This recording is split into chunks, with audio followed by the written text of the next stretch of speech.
Hello and welcome everybody to Cultivating Motivation and Engagement. I'm going to hand us over to Trina, who is going to officially kick us.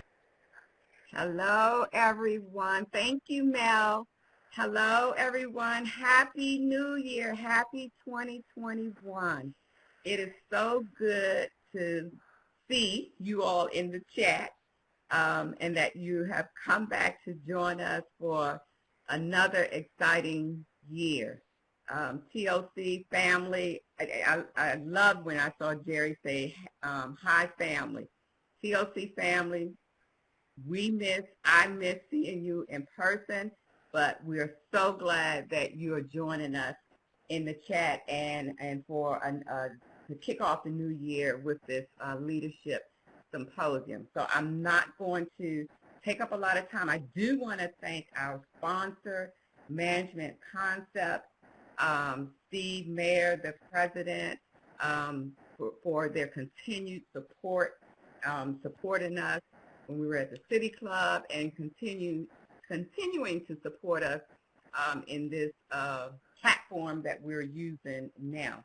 I want to mention the newsletter. We have so much going on for the next 2 months and more to come. Please look at the newsletter.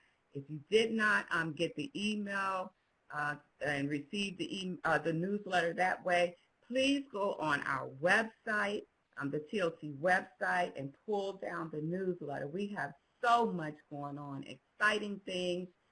We have a webinar, a free webinar that later this month on January 26th, January 26th. An exciting, with everything that's going on in the world, you would want to tune into that webinar. And then February is going to be action-packed. So please look at the newsletter. Hope you can join us with all the things that we have coming up. And again, thank you for your support. Thank Management Concepts. Happy New Year. Can't wait to see you when we can. And I'm going to turn the floor over right now to Michelle Clark. Michelle, are you there? I'm here. Hello. Can you hear me? Happy New Year. Thank you so much. I'm Michelle Clark, Director of Marketing and Strategic Partnerships at Management Concepts. We are just so proud to be the lead sponsor of the 3 symposiums for this year. There's a little bit on the screen about us, and like I said, we're very proud to be able to partner with TOC for many years and many years to come. So without further ado, I'd like to introduce your speaker for this afternoon, Ms. Angela Tachuba. She's an executive leadership and management consultant with Management Concepts and is a leadership and management expert for with over 25 years of experience. She's been working directly with every department of the U.S. federal government and other global clients. She is a dynamic conference speaker and trainer who is committed to a positive job-related results linking people and missions in an agile world. She earned her undergraduate degree in management at the top-ranking McIntire School of Commerce at the University of Virginia, and her MBA at the highly acclaimed Darden Graduate School of Business Administration at the University of Virginia. She is partnered with Management Concepts for over 10 years with consistently outstanding appraisals and is the honored recipient of a distinguished award at Management Concepts. Without further ado, I'd like to pass it over to Angela, and you're in for a treat this afternoon. Thank you.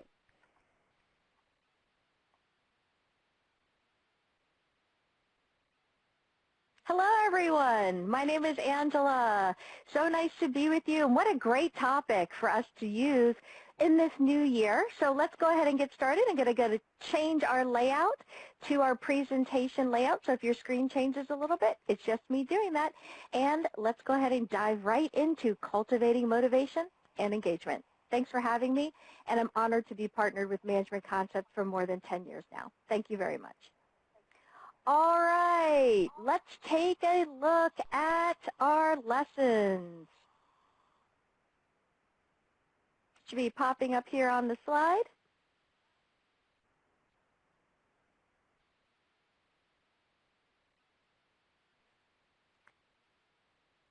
So what we're doing is we're taking 1 out of 30 different modules within the Management Concepts Professional Government Supervisory Program, so PGSP, and this is just one, but one of my favorite modules in the entire program.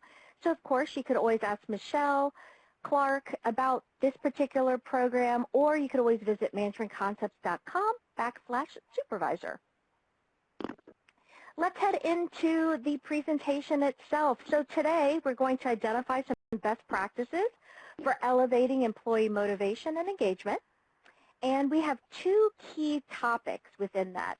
We're going to learn how to create workplace conditions that allow employee motivation to flourish, and we'll get to that next one soon. So let's dive into the first one. So what does it mean to be motivated? You tell me in the main chat, everyone. What motivates you? In the main chat, what motivated you last year, or what does motivate you in general? Getting something finished, getting it checked off of the checklist. A sense of progress is what that indicates. A sense of autonomy, being able to work independently. Connecting with others, and it may have been a little bit more difficult this year, but I really do love our Adobe Connect platform. Flexibility and autonomy, we're going to see those again soon in the research. Doing good, that makes a difference. So a sense of purpose is what Mary Kate is saying.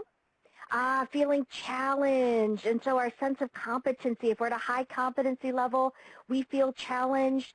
That gives us a little bit more motivation, a higher engagement level. Feeling valued, Christine, I'm with you. What does it take to feel valued today? Being creative.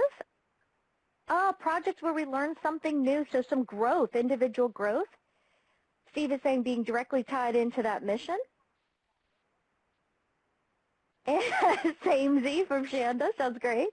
And adapting to teleworking 100%, so being able to do that well. And I hope that by now that we've all been able to do that, but if not, we have some ways to hopefully even increase our engagement and motivation, even in the virtual work that we're in now. I truly believe this, everyone. I believe, and especially there's a little part of this session where it's almost like a mini workshop. I truly believe that if you do what I'm asking you to do, where I'll be asking you to just grab a blank piece of paper and we'll conduct a mini workshop together, you'll have the opportunity to, right after this class, make a difference for you and your teams. All right, so if we're defining motivation, several of these, take a look at this word art, several of these words may pop up, but at the essence, motivation describes the reason why we act, the reason why we do whatever it may be. So the question then is, how can we kind of increase our reason so that we will, when someone does a call to action, for example, right, will we meet that call to action? Will we just meet it at the threshold of expectations, or will we be beyond that threshold and really kind of knock it out of the park for others and exceed expectations? So motivation helps us do that, and the level of engagement is what kind of determines how quickly and how well we meet those goals or those objectives. So right away, let's just take a look at this exercise together. So what motivates you? We've already talked a bit about that, but I want you now to take a look at your own list. Just jot down a few items that directly motivate you. So these will be different for everyone. And then I want you to think about, all right, well, which of these are external motivators and which are internal motivators? So an external motivator, for example, would be financial compensation, how much money you're paid, an award, a bonus. Those are external. Someone gives you praise or recognition. Those are external motivators. Internal motivators, we're going to review 4 key internal motivators in class based on Daniel Pink's research.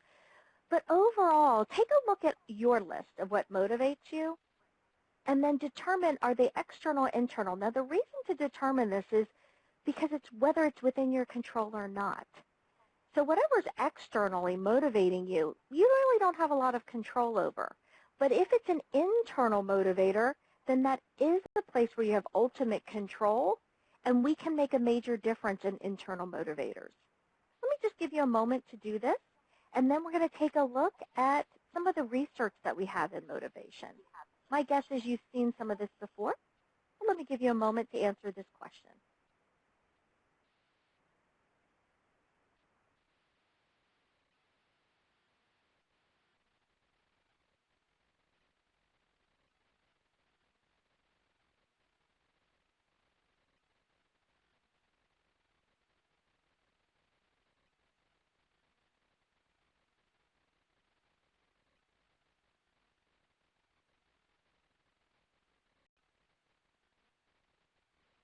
Even though external motivators are fantastic, and if you're a supervisor, you want to make sure that you are adding those external motivators for the people that you work with.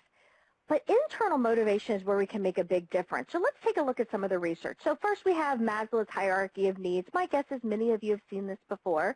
Kind of at those base levels, we're looking at the biological, physiological, right, set needs that we have, such as food, water, shelter, those biological, physiological needs.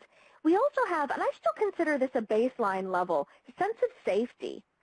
Do you feel safe in your work environment? And then as a supervisor, as a leader, are you creating a sense of safety for others? Now, I'm going to give you a true story, everyone.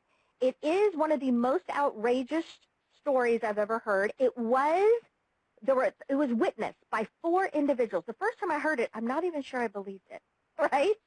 And then 4 people came forward and said, it absolutely happened. I saw it go down. All right, so I want you right now to imagine you're just sitting in your chair, your workspace, and this is pre-COVID time in the office, and someone creeps up behind you. Her name is Irene. She's a coworker, has been there for 12 years, but she quietly, very kind of stealthily creeps up behind you. You don't know she's there until she says to you, I wonder what it would feel like to rub my face all over your head. And before you have the chance to turn, you swing your chair around and turn, this is what she does, everyone. So I'm just going on the video very quickly because I want you to see what was demonstrated to me. I thought, oh, well, if she does it, I mean, she's probably just doing a quick rub, right? No, she took her entire face, and this is what they demonstrated. She took her face and rubbed her face all over her coworker's head.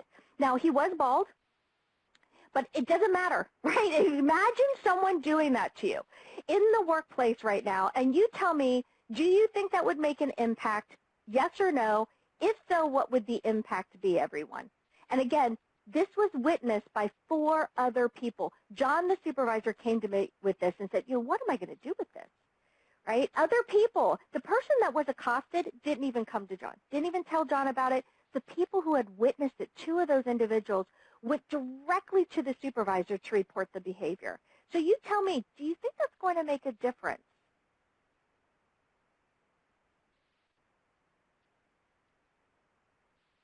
Yeah, absolutely creepy. Would freak me out. I was like, what? It's unbelievable, right? It's just unbelievable. Super uncomfortable. Not only has your space been invaded, but I mean, this could be considered assault in a way, right? Not cool at all. All right, yeah, Christopher, yes, time to polish up the old resume. So I'm with you, Chris. In fact, what I had told John is, John, if I value myself and I know, right, that I'm adding value to the workplace, then you need to do something to hold Irene accountable, because if you don't, right here, everyone, I believe it is threatening the sense of safety in the office.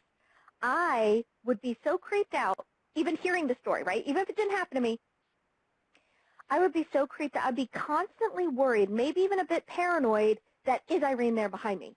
I might even be readjusting how I sit in my workspace, everyone, because the sense of safety has just been undermined, right? A career-limiting move, absolutely, Dina, Gary, absolutely agree.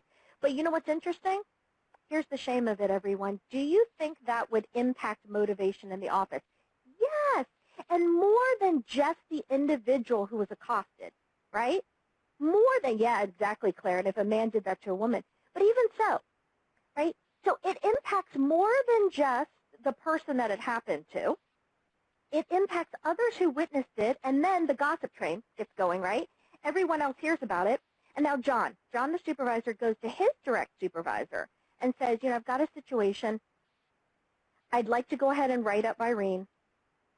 This is the buzz. And his direct supervisor says, oh, John, it's just crazy, Irene. It's fine. It's just Irene. Don't worry about it. Just Irene.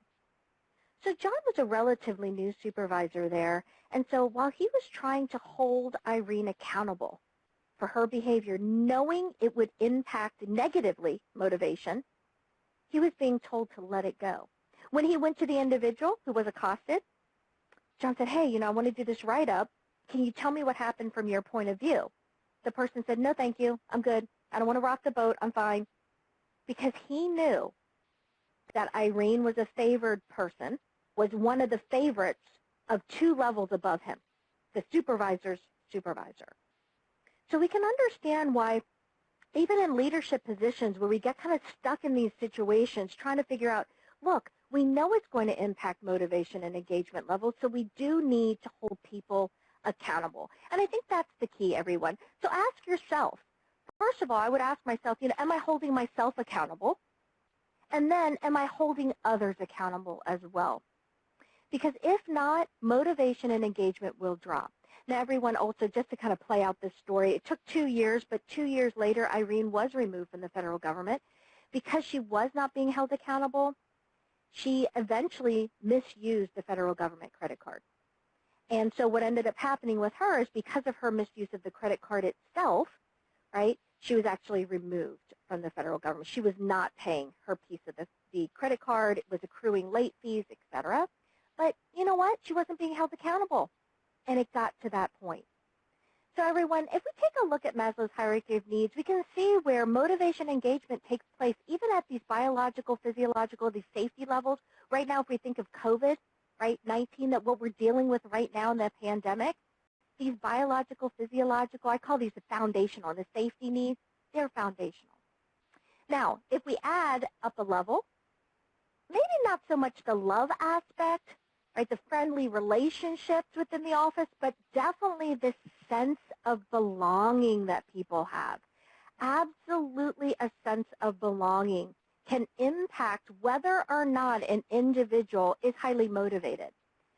So, for example, if you feel that you are part of the team and that you're a valued member of the team, well then absolutely. You have a stronger sense of belonging and you're working your way up this hierarchy of needs to where then you get to self-esteem, which really is shown by a lot of the confidence aspect, and then self-actualization. Now, are we tied into a sense of purpose? Do we feel that we've achieved our goals? Have we achieved what we have set out to do? And then we have this feeling of self-actualization. So we can see where Maslow's hierarchy of needs are played out in an everyday situation, really, within the workplace. Now, the example I gave you, again, it's a true story. It's an extreme, but we can definitely see where it would impact others. So even in lesser extreme examples, even if the individual was not involved in the incident, motivation can be impacted by everyone. All right, so some additional modern research. Daniel Pink outlines these 3 major trends in motivation. So the first one, motivation 1.0, just really has to do with kind of these basic necessities that we have as human beings to survive against the elements in history, right, in human history. Motivation 2.0 is when society became industrialized, and there was more of this kind of threat and reward response. So psychologists have noted at least 3 different. Now, it used to be 2. When motivation 2.0 was around, psychologists used to say, the amygdala, throwing in a little bit of brain science here, the amygdala in our brain is where all history and experiences are processed. And then it's generating an emotional response. And from that emotional response, if we are feeling threatened, we go into survival mode. And survival mode is we either have a fight or flight response. Now, psychologists have since, I'd say in the last 10 years or so, have added the freeze response as well. So freeze is where you're so overwhelmed, you're not sure what to do, so you're kind of frozen in that moment. So we have fight, flight, and freeze responses, especially when we feel threatened. And motivation 3.0 is where we take, yes, we still have kind of the threat and survival responses that are happening, but we're less motivated by the threat itself, and we're less motivated by, take a look, everyone, by the external rewards, which is why dealing more with internal motivation is the key to all of this. So if we take a look at Daniel Pink's research, dividing it into kind of those extrinsic motivators and those intrinsic motivators, here are the intrinsic motivators right here, everyone. Intrinsic motivational driver. And what I find fascinating is you essentially named all four of these, three very heavily when I asked, what motivates you. So having that sense of meaning or purpose being tied into that. And what we've noticed in the workplace is that this generation, the millennial generation and post-millennial generation, are changing jobs more so based on whether or not they have a feeling of purpose. If they do feel that they're valued and have a strong purpose where they are, they stay. And if not, then they leave. So everyone, take a look at that. Think about whether or not, as a leader, are you providing a sense of purpose for the people that you work with? Next is autonomy and choice. So the independence. First of all, are you even given a choice? And then are you able to work independently? So if we think about this one in particular, what's the number one killer of this motivational driver? Well, it would be micromanaging. Right? So anybody here, let's do a quick status check. Who here likes to be micromanaged? Give me a green check. If it's at the very top of your screen, you see that person icon raising his or her hand. Show me a green check if you'd like to be micromanaged. Show me a red X if you do not like to be micromanaged. Now, if you feel very strongly about it, then autonomy and choice may be your primary intrinsic motivational driver. So let's see what we have.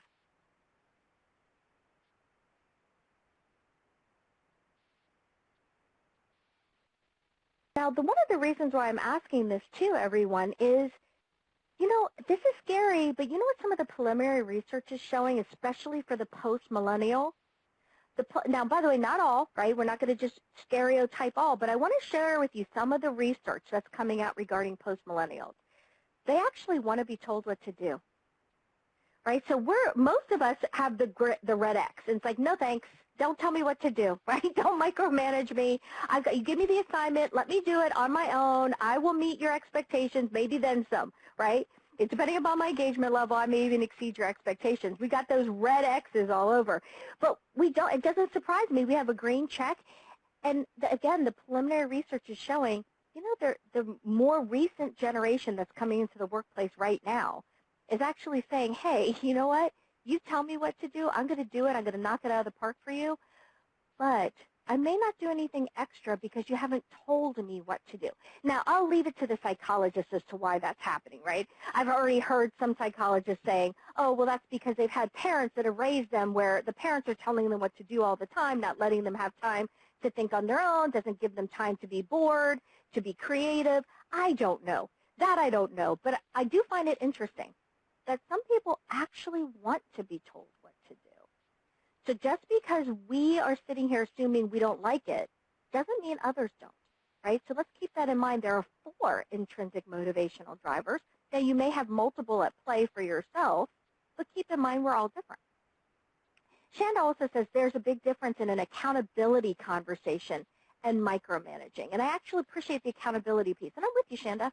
Absolutely. I would appreciate when someone lets me know, right, whether I'm meeting the expectations or not and what I need to do to get there. But as far as micromanaging, I mean, who likes to, let's say that you're given an assignment on Monday and it's due on a Friday. You've asked all the questions that you need in order to accomplish the task, and yet the supervisor chimes in every day. At the end of every day, how's it going? What's the progress on this? What's happening with this?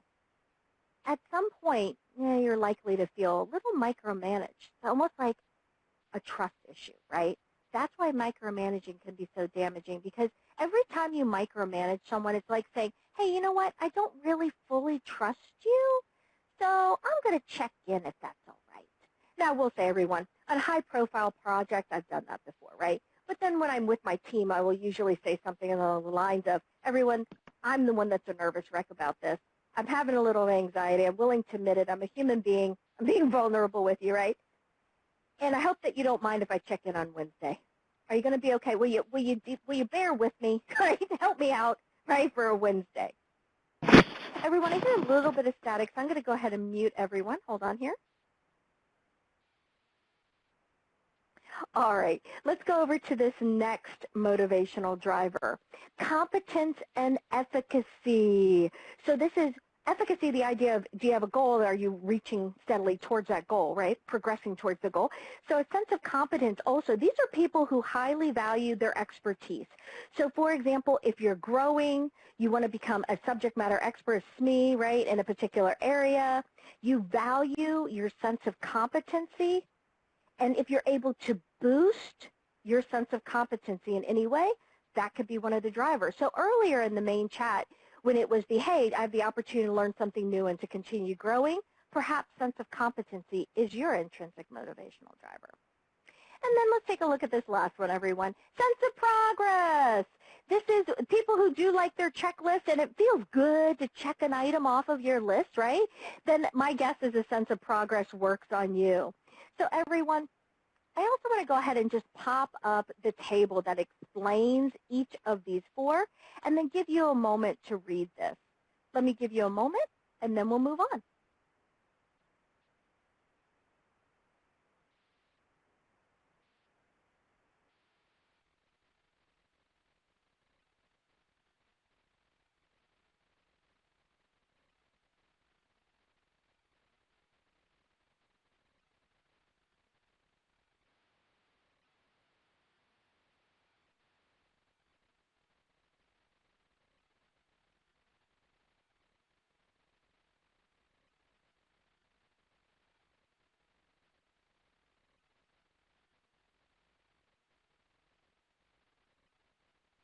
All right, everyone. Hopefully that was enough time for you to read these. I want to give you, so I've already given you kind of some examples of the first two.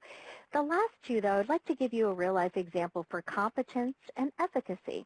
So, for example, I am so driven or internally motivated by a sense of competency that when given a choice between, so Management Concepts, I've been working with them for 10 years now, and there was a week where I actually had, and I'm paid on a daily rate, I was paid, so in other words, extrinsic motivator, not as important as the intrinsic motivator. I already had an opportunity to work 5 days in a week in July a few years ago, and an opportunity came up where I could speak at the Federally Employed Women's Conference. So Michelle, who's in the room, offered that opportunity, and I thought, you know, I really want to do that.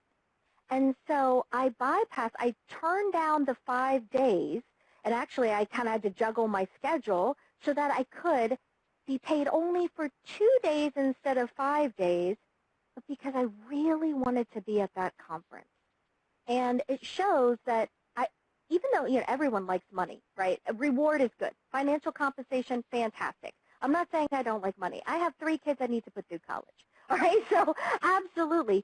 But at the same time, notice, when given a choice, right, so notice it does take a little bit of both, not just competence and efficacy. I liked being given a choice, and I also wanted the opportunity to grow because I had never done that conference before. And I was really excited about it. And I have to tell you, everyone, I actually created anxiety for myself probably for a month before that conference a few years ago. I've done it a couple times since, but a couple years ago, the first time, I think I was a nervous wreck, and I was laughing at myself. You know, Angela, you've created this growth and this little mini nightmare for yourself, and yet you're so excited about it because of the anticipation of the conference itself. And I absolutely love that group, Federally Employed Women's Group. And I hope to continue being at their conferences many times. It was their first leadership conference, and I really wanted to make a positive impact. So it shows you where an intrinsic motivator is more important than that extrinsic motivator. Great, I love to hear it, Christopher, saying, I'm totally using this on my son, right? And trying to find out, trying to figure out which of these motivators, these intrinsic motivators, is the primary one for someone is the key as well. I'm going to tell you how to do that in just a moment, but I want to give you an example of this sense of progress. So now with sense of progress, I want to just tell you what I would do if I was the leader, right? If I had noticed someone in my team really is motivated by a sense of progress, then I am absolutely going to set it up. I'm going to structure our deadlines and our entire project for quick wins. So let's say something's due at the end of a month, right? This is the Monday of the first week.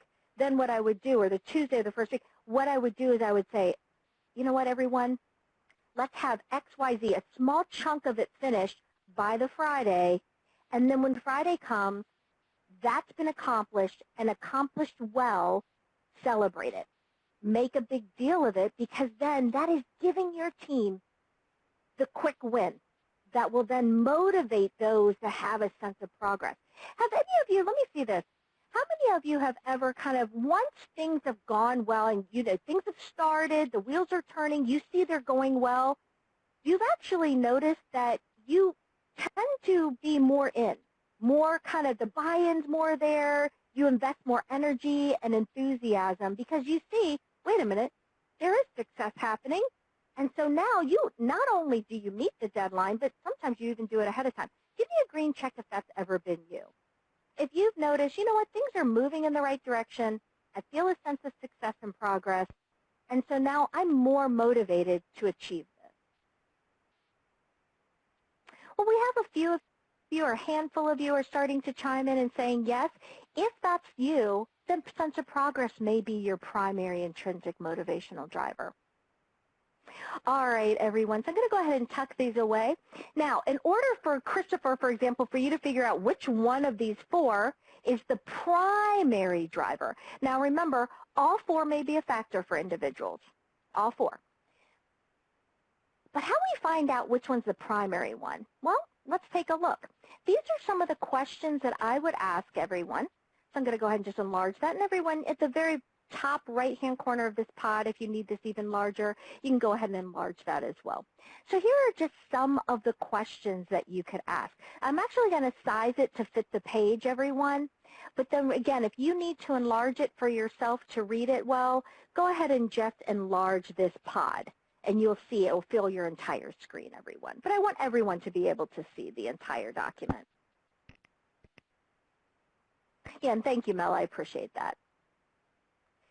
So someone in the background is kind of messing with this a little bit. So that's okay. I'll go ahead and just scroll. I'll scroll.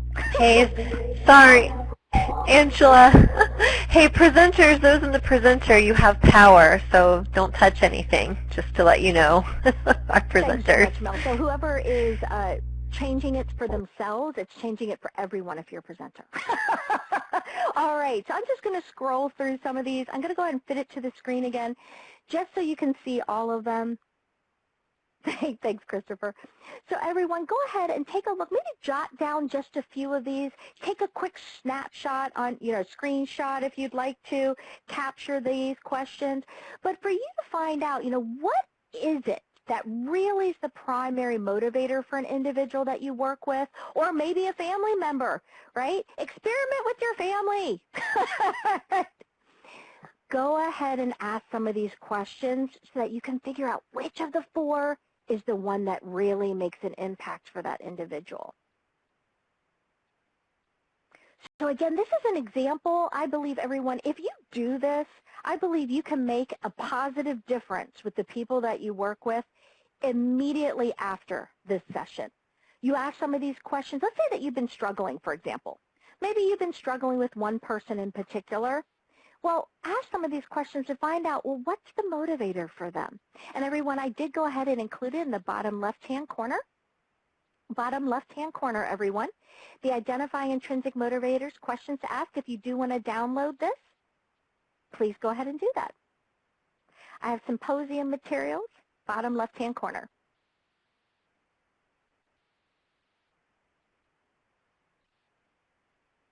All right, everyone. Let me give you just another few seconds to review the list.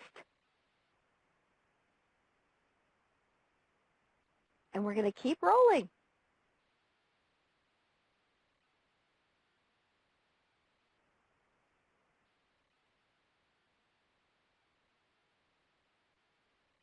Yeah, everyone, in the symposium materials in the bottom left-hand corner, just go ahead and click on the document itself, and it should make it blue. And then that download file button will illuminate for you, and you can hit download file. You can always take a quick screenshot of it as well.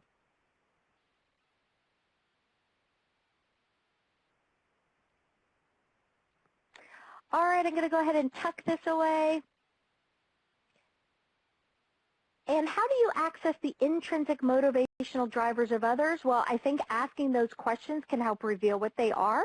And then you would just, as the leader, make the adjustments based on the driver. And then how can you connect these intrinsic motivators to the mission of the organization?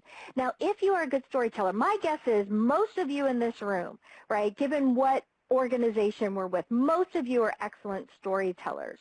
So then the key is, how can you develop a real-life story that draws the mission statement of the organization, highlights that mission statement, but connects the mission statement to the intrinsic driver itself? That's the key. If you're able to, when you pull someone in, for example, an accountability session, right, when you pull someone in and you're having that quick discussion with them, well, are you using the mission statement language and tying that directly to the individual's intrinsic motivational driver and trying to help that individual see that sense of purpose? That would be most important, everyone. This one right here, I'm going to go put a little asterisk by it. That question's more, I would think, even more important for a sense of purpose than the others, although absolutely important for the others too, useful for the others. All right, so I also want to say this. Motivation can change throughout your career, absolutely, right? For example, at the beginning of someone's career, financial gain may be what's most important to them, that extrinsic motivational driver. Maybe a sense of award, right, that external award as well, later in the career. For example, I know it made a big impact on me. Management Concepts honored me, and I'm very humbled and honored to receive the Virtual Champion Award in 2020. Right? And so it did make a difference to me, whereas at the beginning of career, I'm not sure it would have made as much of a difference, but right now it sure did.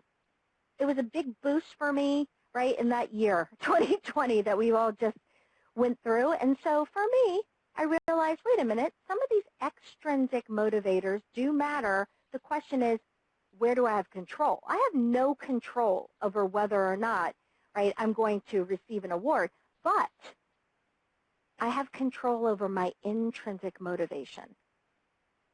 So that's the key, kind of understanding kind of where you are now, and then realizing it changes for people. So even if you've kind of pegged a coworker and you've worked with them for a few years, and you've decided sense of competency is what's most important, after the couple of years, has it shifted?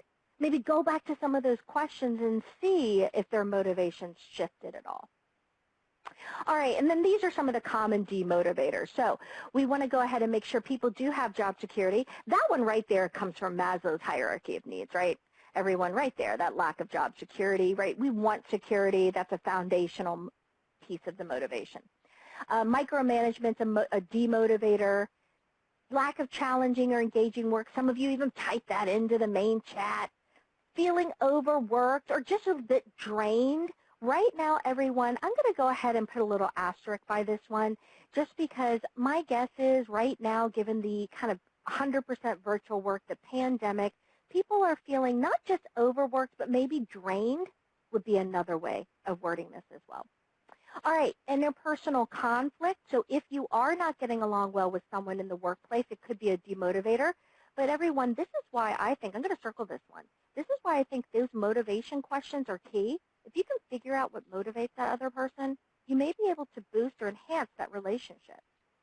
Poor organizational communication and just feeling that disconnect between job performance and recognition. And if you're feeling that disconnect, then you're likely feeling undervalued. So we as leaders want to make sure we're valuing our people. All right, so the exercise here. So I'm going to go ahead and show you 3 different profiles. And then what I'd like you to do is, in the main chat, you tell me which do you think is the primary intrinsic motivational driver for the individual. All right, here we go. Let's do it as a group here. All right, so I'm going to enlarge this for all of us. It looks like someone's advanced the slides.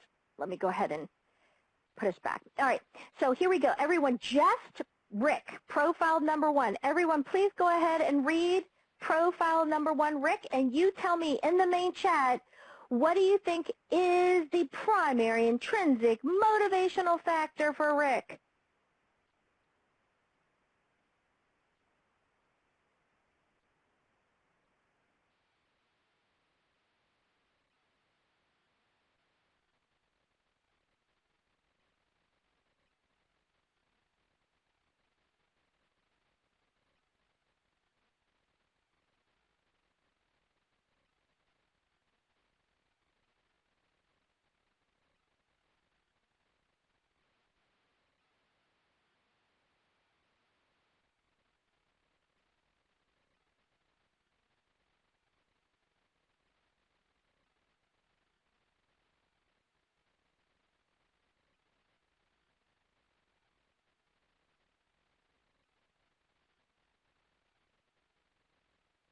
All right, we have some individuals starting to type in their answers. Let's see what you have, everyone.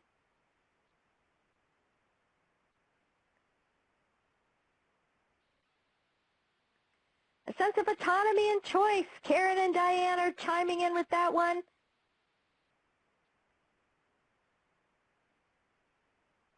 Patrice is agreeing.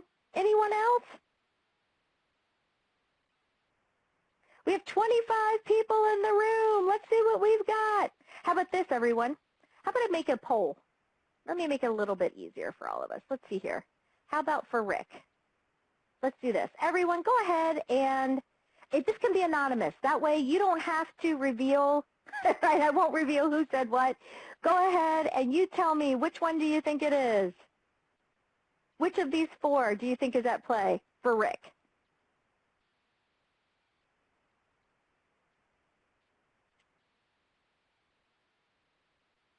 All right, we have more people chiming in. You just didn't want your name attached to your answer, right? Oh, Mark's adding something. Mark's saying travel may be appealing. All right, everyone, autonomy and choice. Take a look. Autonomy and choice is the winner by 71%. And by the way, I agree. I do think the idea of being able to work individually, right? Mark is saying, I am Rick, right? And so having that sense of autonomy, kind of the, look, I've been here a long time. I know what I'm doing. Kind of leave me alone. Let me do my job well. And autonomy and choice. But you know what I also see? I do see a bit of competency as well. So it doesn't surprise me that one of you said competency. Do I think it's the primary? No, but I do see it. Remember, everyone, there could be some overlap. So, for example, my guess is if you spent most of your professional life with a particular organization, you probably are an expert in your area. So a sense of competency and being valued for being an expert, maybe sharing some of that information before you retire, could be a motivator for individuals as well. And I'm not saying meaning and purpose isn't there. In fact, I have that as my third for a motivator for him as well. Meaning his purpose, though, isn't work-related so much as it is family-related. All right, so everyone, I agree with Rick. Let's try Vana. I'll go ahead and pop up a poll for Vana as well. Everybody, let me give you a moment to read Vana's profile, and then we'll take our vote.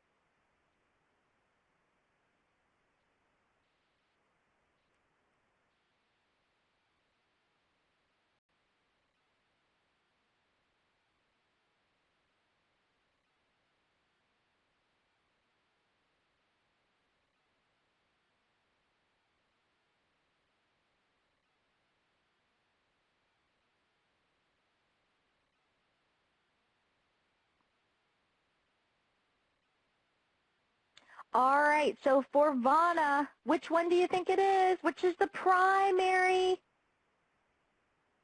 I think this one's a little bit clearer. I feel like Rick was the toughest one.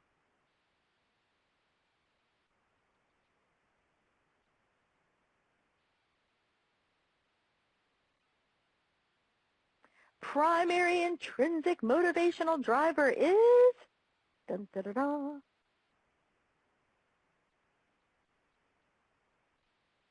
With 13 people voting, we have 100% on meaning and purpose. And I agree. All right, let's do one last one. One last one, everyone. Let's take a look at Al.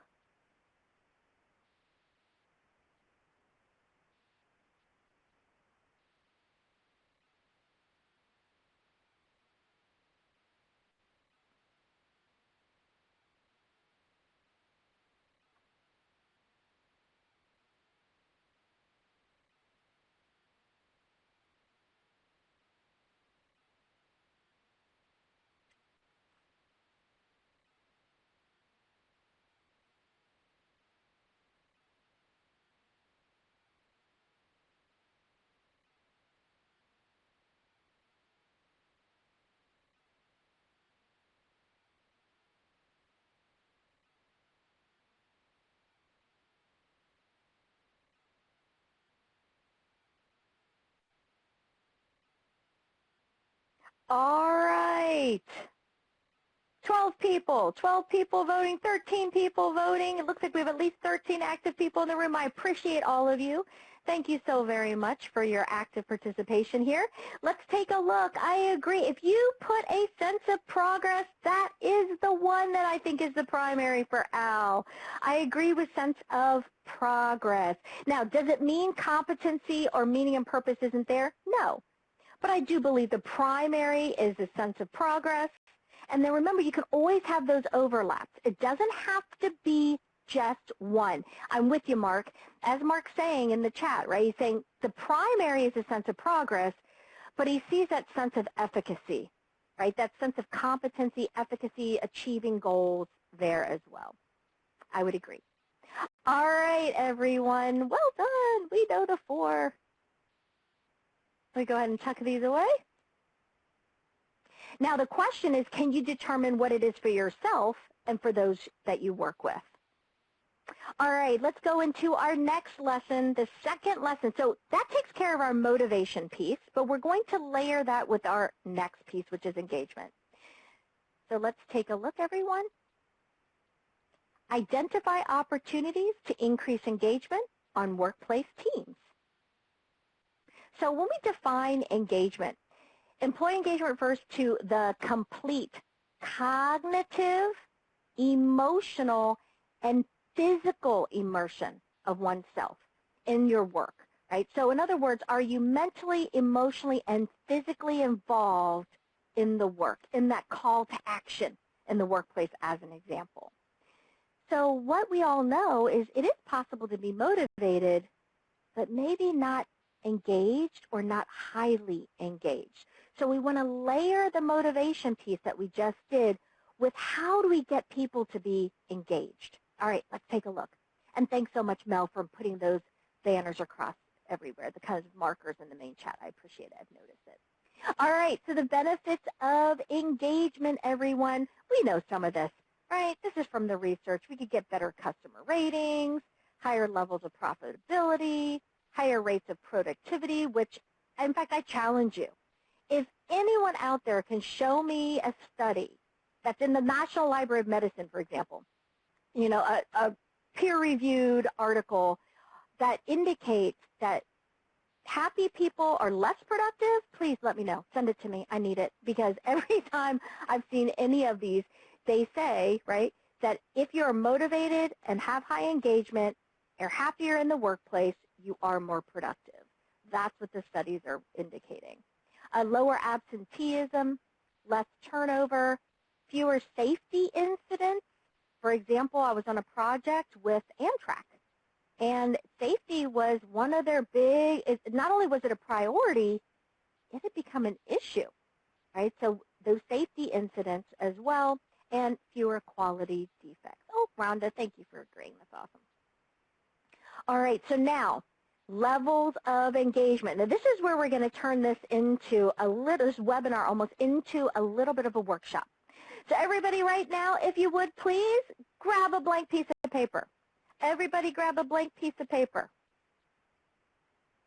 Grab a blank piece of paper, and then you're going to draw this chart on it. Hello, everyone. Hello. So I just took a blank piece of paper, and I divided it into parts like this.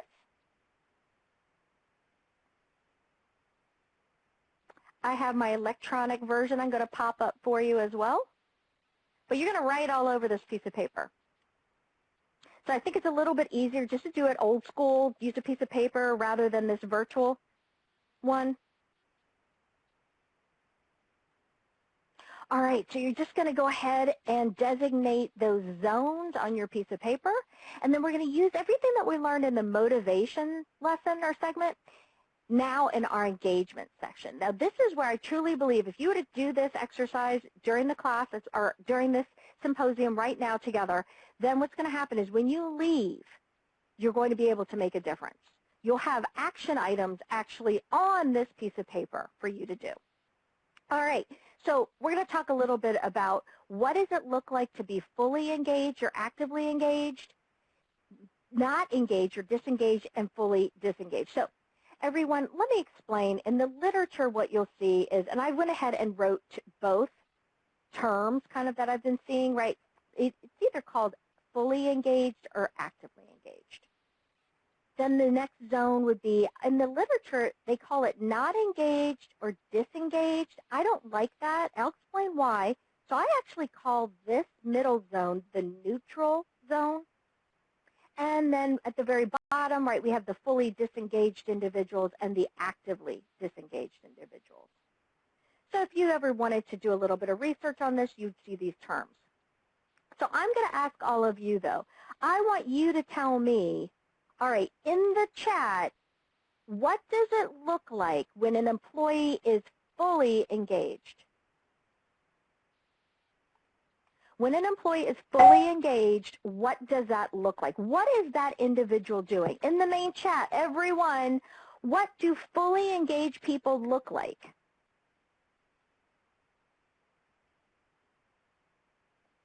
They're attentive. For instance, we've got 13 fully engaged people in this room for sure, right? Completing the polls, adding in this chat. This is fantastic. Thank you, thank you. Yeah, participating, providing the ideas. All right, if you're competent, I would see that perhaps here in the fully engaged, but I'm also going to say I see that in the neutral zone as well, Jerry. I see it in both.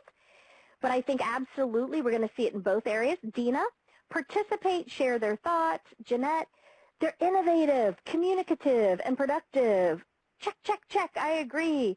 Patrice says attentive, present, in the moment. So they're truly present.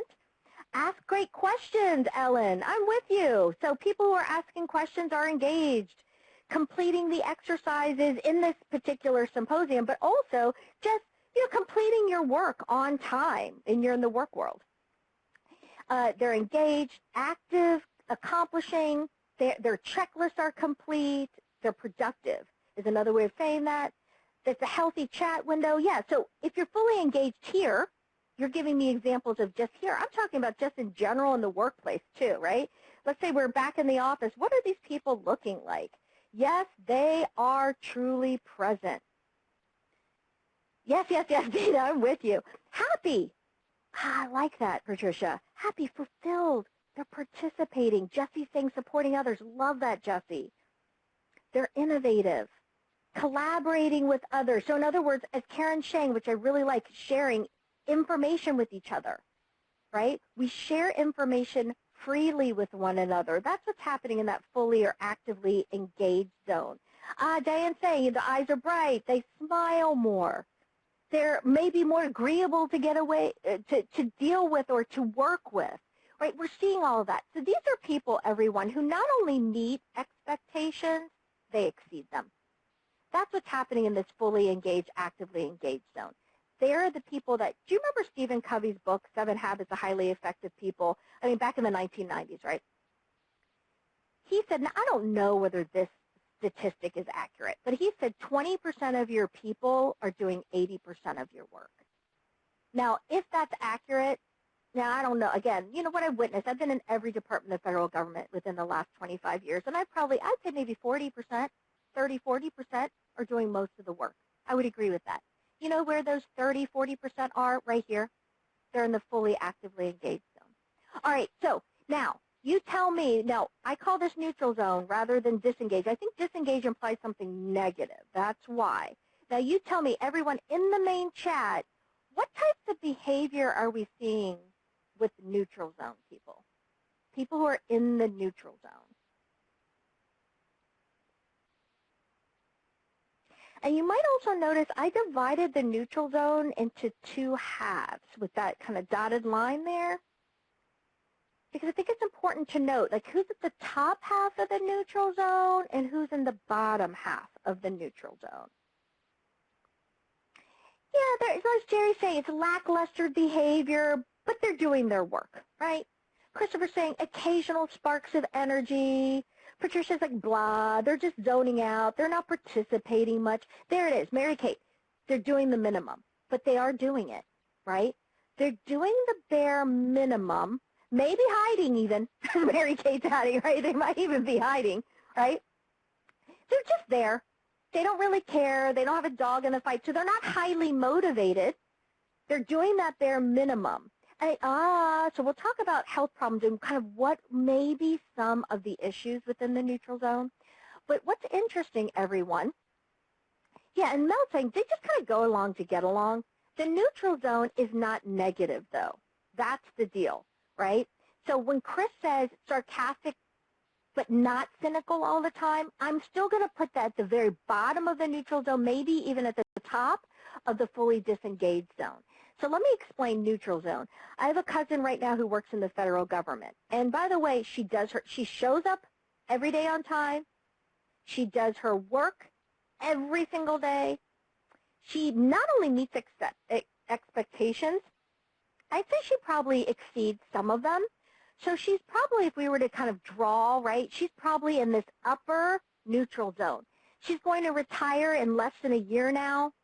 But she's been kind of in this upper half of the neutral zone for a while, where she's not going to meet or exceed expectations, right? She's going to meet expectations, but she's not going to exceed them. So in other words, she shows up on time, but she's going to leave on time too, right? She is going to, if she leaves at 3:30 every day, she is out the door at 3:30 every day. But that doesn't mean that there's something negative. I mean, they are doing their work. If we think about performance appraisals in the federal government, right, that 5-point scale, the fully engaged or actively engaged zone is probably the 5s and the 4s, right? And then the neutral zone, these are the 3s. These are the ones who are doing the work. And Christopher's saying, does neutral zone equal following the rules all the time without doing more? Essentially, yes. Essentially. Right? It's where you're not motivated to give more. You're not cognitively, emotionally, and physically giving your energy to the objective in your workplace. You're doing what you're told, but not really giving that extra. I'm with you, Christopher. All right. So, everybody, you tell me, what does the very last group look like?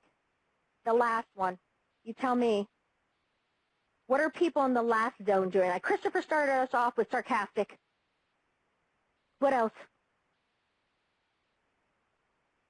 Multiple attendees are typing. It makes my heart happy every time I see it. Thank you. You're making me smile back here. All right, destructive behaviors. Earn and burn the leave, right? SEEK, we call them zombies, right, in the workforce, right? They're just there, their bodies. Disgruntled and not participating. Yep, we're bringing it up beyond just being there. Christopher, I'm with you. They're just there, but it's even worse than just being there. They're starting to display negative, disgruntled behavior. These are the complainers. They are actively complaining and spreading the negativity, as Mark is saying, actively trying to subvert others. They may be even doing sabotage. That's what I call it. It's when you're sabotaging others. These are the people where sometimes you wonder, do they sit up at night and think about how to make it miserable in the workplace? Right? These are these people. They run down. Maybe they have a chip on their shoulder. They're not showing up for meetings or the workload. Right? They're very negative. They're using their sick leave. There's absenteeism, late responses or late deliverables. And yes, as Jeanette's saying, not only can they be toxic, they spread it. They spread it. They're there, but they're not mentally there. They're not present, right? They're disruptive. Yeah, Shanda's got the Beastie Boys song Sabotage down her head. All right, and we call them poison ivy. I'm with you because it spreads, right? It spreads. Maybe they're retired in service. Now, again, my cousin, I would say, is not retired in service because she is still doing her work. She's still, meaning, by the way, they want to promote her. She's a GS-13. They wanted to promote her for years to a GS-14. She's actually the one that doesn't want it, right? So in other words, she's doing her job so well that they want to promote her. So I wouldn't say that she's an example of retired in service, but sure, that could be an indicator. Our life, where we are in our stage of life may indicate it, but not always, absolutely, right? So everyone, here's what I want you to do with your piece of paper. I want you to write in the names of the people. First of all, I want you to write yourself in here. Where are you, right? You don't have to share this with anyone. You're not going to share it with anyone, so you can put the truth on here. Put your name, right? Where are you right now? If you were to write your name, right? Are you in this area here? Are you really the fully engaged, actively engaged zone? And then what about your colleagues who you work with regularly? Put their names or initials there, and then ask yourself why. What do you think their intrinsic primary motivators are, and how can you make a difference? Now, everyone, I'm going to show you an asterisk at the bottom here, because I think this is a mistake that most leaders make. Most leaders spend a lot of time down here. What this asterisk is, they spend too much time there, right? Because it's almost like this pattern of the squeaky wheel gets the grease, the complainer gets the attention. Please don't do that. Everyone, please do not spend most of your time there. I actually consider that a supervisory mistake. It's a mistake that leaders often make. Where do I want you? I actually want you in this blue zone right here. I'm going to go ahead and just kind of mark this area blue. I want you here because everyone, let's say, for example, you have a top achiever, and maybe it is a health reason. We don't know yet, right? But whatever the reason is, you've noticed they're starting to drop in their performance. If they're starting to drop, but you catch it, in other words, you've been spending most of your time and attention in this top half of the neutral zone, you catch it, and you know what the intrinsic motivational factor is, you can then quickly bounce them back up into the fully engaged zone. But if you're not spending most of your time watching for that, you're spending most of your time way down here at the bottom, then you're probably missing those opportunities to bounce people right back up. Now, again, if Stephen Covey's right, that 20% of your people are doing 80% of your work, you lose even one of those 20%ers up at the very top, and they start dropping. The question is, I mean, how quickly, right? Your productivity is going to drop. How quickly are you going to catch it, or are you going to let them keep dropping all the way to the bottom? Are you going to do nothing about it, or are you going to do something? And I'm hoping you'll spend most of your time in the blue zone. I'm also saying this, everyone, though. Let's say you have a top achiever that is just having an off day or an off week. I mean, they're human, right? They're human beings. Leave them alone. Be aware of what's happening. But by that second week, chime in. You know, have a quick one-on-one with them. See what's going on. Touch base with them. Because everyone, if it's true, if the studies are accurate, saying that most people form habits between 2 to 3 weeks, right, 14 to 21 days habits are formed, you actually want to stop that negative pattern of behavior before the 2-week mark. So that's another reason to be in this blue zone. So I believe that this handout that you've now created yourself is where you can make the most impact right after this symposium. I believe that if you take a look at your colleagues and where they are on this level of engagement chart, you determine what their primary intrinsic motivational factors are, you're going to then know what actions you should take. For example, if one of your top performers is dropped into the neutral zone, start paying attention to that, right? Ask those questions, find out what that primary intrinsic motivational driver is, and then take some actions to boost them right back up to that fully engaged zone. So I believe this chart is one of the most important pieces of this particular module that we're reviewing today in PGFP, again, Management Concepts Professional Government Supervisory Program. And this chart is why it's one of my favorites, because I believe we have the power to do something. It is within our control if we just take the time to kind of analyze and create this chart. So let me just give you another moment to add a few people, including, if nothing else, yourself, right? And pull out a few actions from this chart. Let me give you a moment.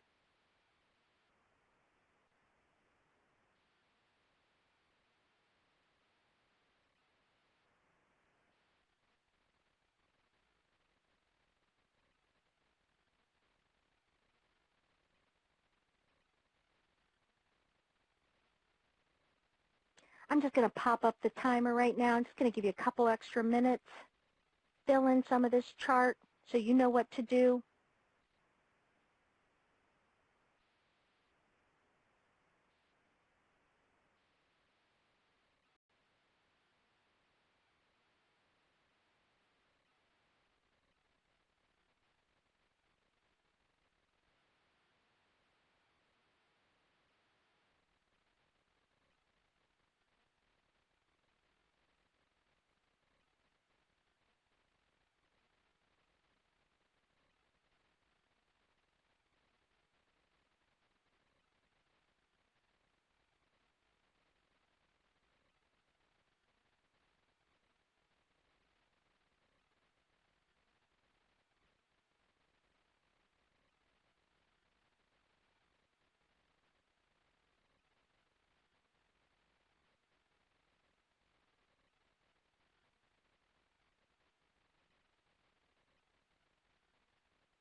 I did that for you, Shanda.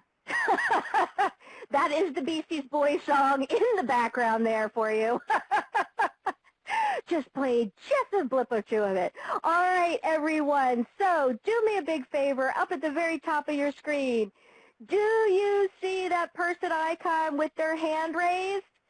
All right, I want you to give me a green check if you are willing to take action. After this symposium session, are you willing to take action with this level of engagement chart?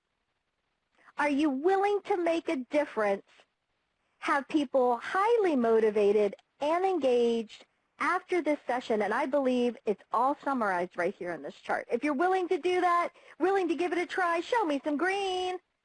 Green checks, please.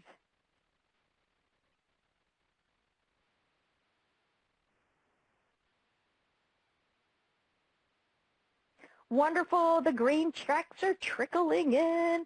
Remember, at the very top of your screen, there's a person icon raising his or her hand. Click on that icon. It's a drop-down menu. Yeah, and if nothing else, Shanda's saying, not in a management position, but you try to lead by example and to motivate. If nothing else, you could do it for yourself. And I like the idea, Christopher had mentioned earlier, going to try it with his son. Try it. See if it works. I'm willing to bet it works. Bet you a cup of coffee next time I'm in Washington, D.C. I was born and raised in the D.C. area. Those of you in Washington, D.C., well, I'll meet you for a cup of coffee if this doesn't work, because I truly believe in this. All right, this is good stuff. All right, love it. All right, everyone, I'm going to go ahead and tuck this away.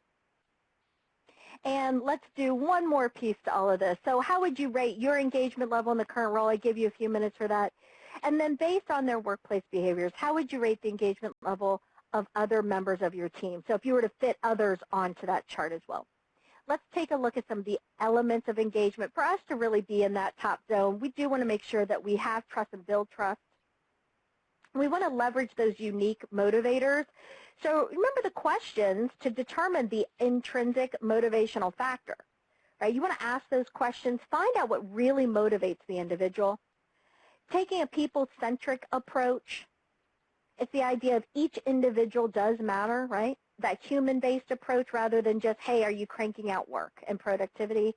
And then engaging emotions. Are you engaging emotions? Now, I had this one individual, so it was a leadership development program. His name was Dean. I'll never forget Dean. Dean said, he raised his hand. He said, excuse me, I don't do emotions. Emotions are messy business. Can't we just come to work, do our jobs, and go home? Why can't we just do that? Well, because we're humans, right? And so we can see where being cognitively, emotionally, and physically involved in our work and our goals would give us a higher level of engagement. Now, we're going to close out the session a bit with this particular chart. Now, it's the idea of, and I have a few more bullet points after this, but essentially this is the other major piece of this session, and it's identity and engagement. So it's being aware that these 4 different factors do make a difference in engagement levels. So if we take a look at personality, for example, the Myers-Briggs type indicators or the DISC profiles, someone's personality can make a difference on engagement, but not only on an engagement level, but how they want to engage. I think that's the key as well. So let me give you an example, everyone. Susan Cain, an expert in introversion, right? So she's the individual, she's written several reviews, has several webinars. She was at famous TED Talk, The Power of Introverts, one of the most watched TED Talks of all time. And Susan Cain, so I highly recommend her, and if you want to do a little extra research on introversion versus extroversion. But there is power in being an introvert, and it's how introverts choose to participate or engage with others in the workplace. So that would be an example of a personality factor. So I'm going to highly recommend that you watch that TED Talk if you haven't already. For those of you, now I watched it because even though I'm an extrovert, everyone, I work with introverts, and I wanted to better understand what it's like to be them, as well as, how can I better engage or motivate them? So knowing what someone's personality factors are absolutely is a part of their identity, and it can impact engagement. Oh, good, Tina. I'm glad you like it. Values. Now, someone's core values, we hope that they're aligned with an organization's mission statement, right? We hope so, because when they're not, that's when conflict can occur. Or when my core values, let's say, differ with someone else's core values, now we have conflict. So knowing what a team member's core values are is important as well. I'm going to give you a real-life example of this one, everyone. So I think of my father. So my father, unfortunately, passed away in 2004, but I had the opportunity to work with him when I was an adult. And he started off in the federal government and the Air Force, switched over to civilian side, worked his way up to SES level 2. Now, one of the values he raised me with was dependability. That was his #1 core value. And he would even say things like, Angela, if you show up 10 minutes early, you're late, right? And that's how much dependability meant to him. He said, if you're not dependable, then you can't possibly, if you're not even showing up, you can't possibly do good work. So you have to show up. Dependability was that important to him.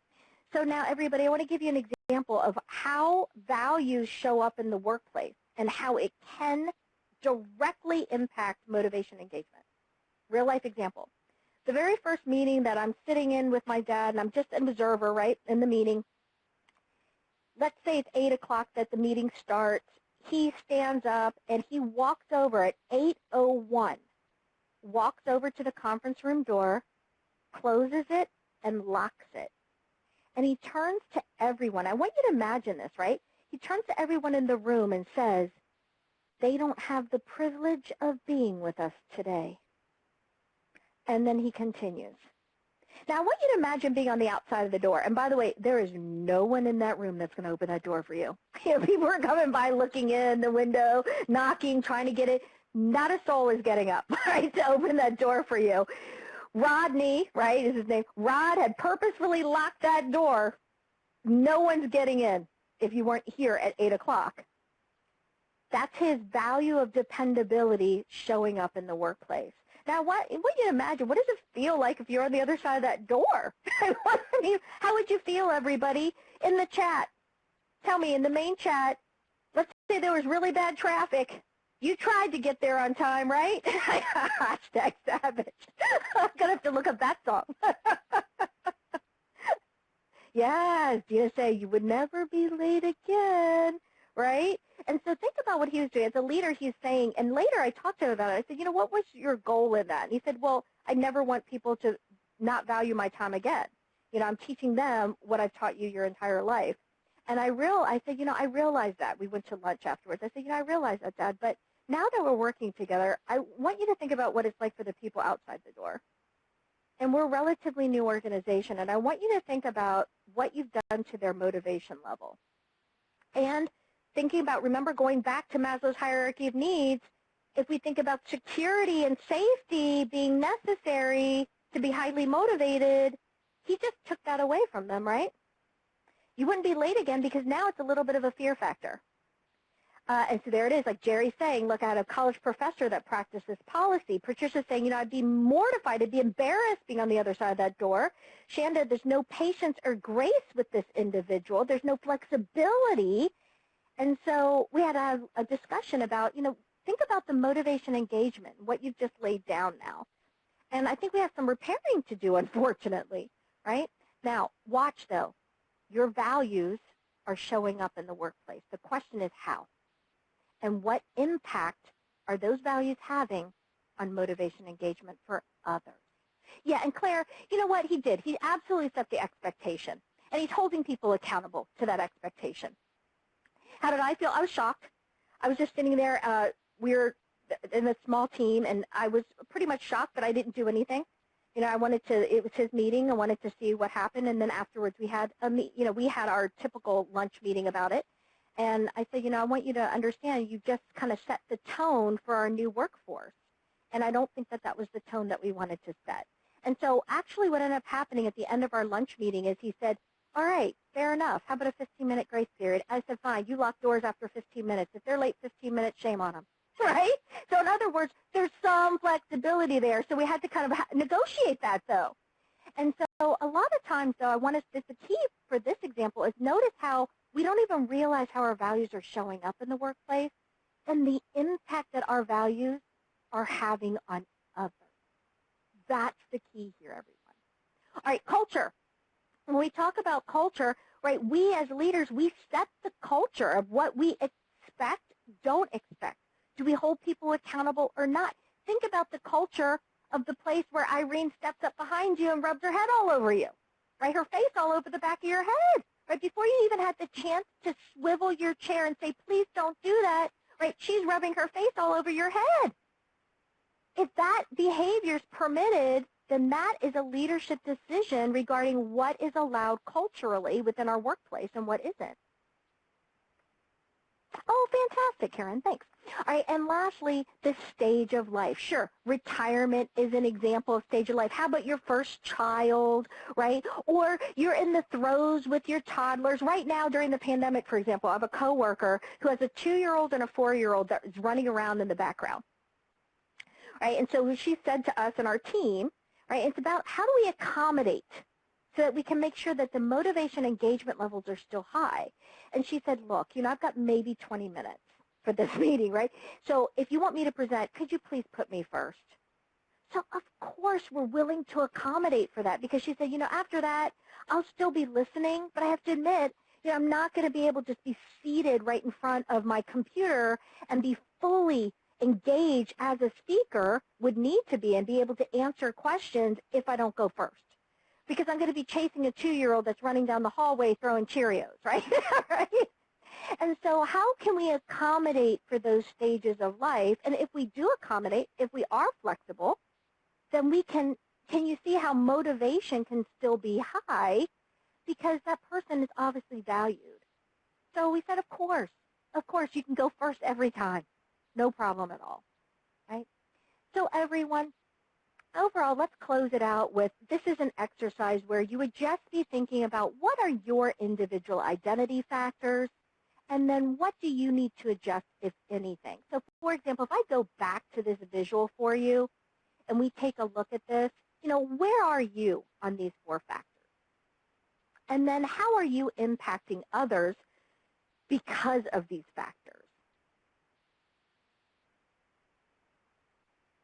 All right, and then we want to create those conditions for engagement, articulate a vision, set that clear direction, focus on all levels of engagement. Now, I'm going to put a little asterisk by that one because I actually want you to focus in that blue zone. Remember the blue zone, that level of engagement? That's actually where I would prefer you focus rather than focusing on all of them. Yes, of course, I want you to address them all, right? But I don't want you to focus. So the word focus, that's trouble for me. In the blue zone, that's where I'd be spending most of my time, everyone. Let me go ahead and tuck that away. And then diagnose needs and provide appropriate responses. Provide opportunities for collaboration and input. Those feedback sessions that you have, those touch points. And make engagement a part of the common language.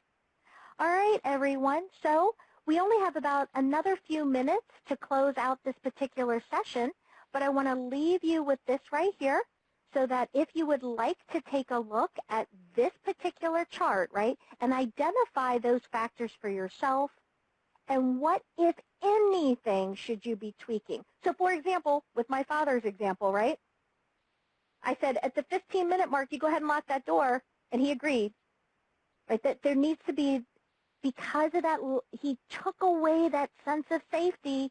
This is a relatively new team. People were outside the door thinking, am I fired? That's what was happening. Also think about the purpose. We're sharing key information, and now people that are outside the door are running around after the meeting, trying to talk to the people who are inside the meeting, getting the information secondhand rather than from the director, right? So there were some negative impacts, even though he was trying to hold his team accountable. So he realized, wait a minute, I need to adjust. All right, so everyone, thank you so very much for spending this time with me. I really appreciate it, Management Concepts. If you ever need to reach us, our general information pod is down below. Feel free to go ahead and reach out to us. And I want to go ahead and turn this back over to Mel. Let me just go ahead and pop up on the video real quickly. And I also want to spread a little confetti all over everyone, too. You've completed the session. Yay! Thank you so much, everyone, for having me. I greatly appreciate it. And I hope to see you in some other PGSP programs with Management Concepts. And you have completed the session. Congratulations. Throw a little confetti all over you. Let me throw some confetti on you. Thank you so much for being with us. I can get real cheesy. How about this? How about the applause icon? Emoticon. We can get cheesy too. All right, Mel.